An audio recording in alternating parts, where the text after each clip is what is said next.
মারলো গোলাম মুর্তেজা, গোলাম মুর্তেজা এসআই মারলো। মারলেন কেন? মারলেন কেন? ভাই কোন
গত 2-3 দিন আগে বিরোধী দলনেতা মাননীয় শুভেন্দু অধিকারী হাওড়ায় জগাছায় গিয়েছিলেন বিজেপির একটি বিশেষ কর্মসূচিতে অংশ নিতে।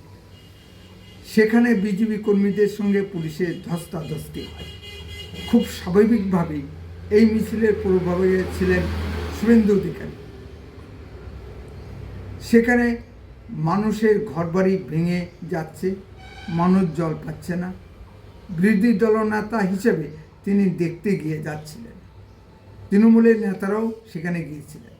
পুলিশ তৃণমূলের নেতাদের আটকায়নি, কিন্তু শুভেন্দু অধিকারীকে আটকিয়ে দিয়েছে। বিরোধী দলনেতা হিসেবে কি তিনি যেতে পারেন না? পুলিশ শ্রী শুভেন্দু অধিকারীকে গ্রেপ্তার করতে পারতেন। তা না করে পুলিশের এক অফিসার নাম গোলাম মুর্তজা শ্রী শুভেন্দু অধিকারী হাত খামচে রক্তাক্ত করে দিয়েছে। কি নোংরা মানসিকতা! সংবাদপত্রে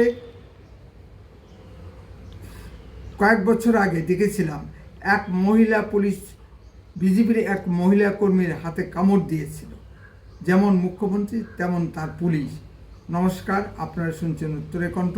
উত্তরের কণ্ঠ থেকে আমি প্রভাত বসাক, তুফানগঞ্জ, কোচবিহার।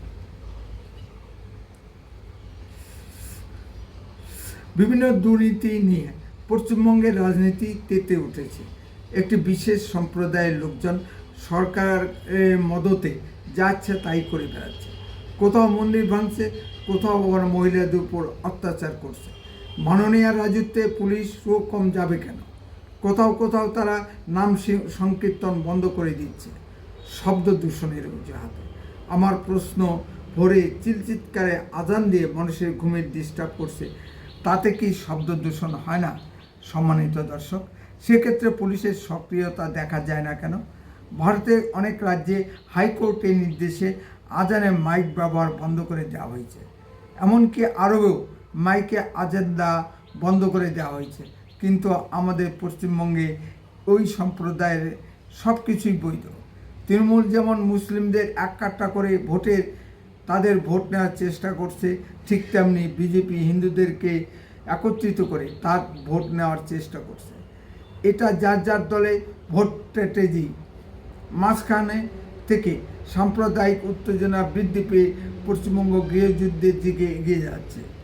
রাজনীতিতে আন্দোলন থাকবে, আইন অমান্য থাকবে, অবরোধ, ধর্মঘট, হরতাল থাকবে। পুলিশকে এসব ব্যাপারে সামলাতে হবে। এই জন্যই পুলিশকে বেতন দিয়ে পালা হয়। পুলিশ লাঠিচার্জ করতে পারে, গুলি চালাতে পারে বা গ্রেপ্তার করতে পারে। তাই বলে হাত খামচানো বা হাত কামড়ানো পুলিশের কোন কোড অফ কন্ডাক্টের মধ্যে পড়ে? মাননীয় রাজত্বে আমাদের সব কিছুই দেখতে হচ্ছে। কিছুদিন আগে শ্রী শুভেন্দু অধিকারী বারুইপুরে আক্রান্ত হলেন, তখন পুলিশ কী করছিল? মাননীয় দিলীপ ঘোষকে আক্রমণ করার জন্য প্রথমে মহিলাদের পাঠিয়ে দেওয়া হলো। এতেও ক্ষান্ত না হয়ে তৃণমূল কর্মীরা খড়গপুরে দিলীপ ঘোষের গাড়ির সামনে দাঁড়িয়ে গেলেন। এই সব ঘটনা কি ইঙ্গিত দিচ্ছে বিরোধী দল তো সরকারের বিরুদ্ধে কথা বলবে, সরকারের দুর্নীতির বিরুদ্ধে জনমত সংগঠিত করতে আন্দোলন করবে? এটাই গণতান্ত্রিক রীতি পদ্ধতি। সরকারের হাতে আইনি ক্ষমতা আছে, পুলিশ সেটা প্রয়োগ করবে, কিন্তু পুলিশ আইনের শাসন বজায় রাখবে। পশ্চিমবঙ্গে কি সেই নীতি মানা হয়? এখানে পুলিশ সরাসরি শাসক দলের হয়ে কাজ করছে। পশ্চিমবঙ্গের থানাগুলি তৃণমূলের পার্টি অফিসে রূপান্তরিত হয়েছে। স্থানীয় থানার ভারপ্রাপ্ত ওসি তৃণমূল দলকে পরিচালনা করছে। এখানে আইনের শাসন নেই, শাসকের আইন আছে। সিপিএম আমলে এসডিও, বিডিও, ওসিগণ কাজ করুন বা না করুন, বিরোধী দলের কথা শুনত। এখন তো এই অফিসারদের সঙ্গে দেখা করাই যায় না, অভিযোগ নেওয়া তো দূরের কথা। শ্রী শুভেন্দু অধিকারী তৃণমূলের বিরুদ্ধে যেভাবে আন্দোলন করছেন, বিজেপির আর নেতারা কোথায় গেল? দুঃখের বিষয় হলো, বিজেপির একটা অংশ শ্রী শুভেন্দু অধিকারীর ক্ষতি চাইছেন। তারাও নিজেরাও কাজ করবেন না, কেউ কাজ করলে তা সহ্য করতে পারবেন না। শ্রী শুভেন্দু অধিকারীর উপর এই ধরনের আক্রমণের নিন্দার ভাষা নেই। উত্তরের কণ্ঠের তরফ থেকে এই ধরনের আক্রমণের তীব্র ধিক্কার জানাই। উত্তরের কণ্ঠ সর্বদাই সত্য ও বাস্তব কথা বলে।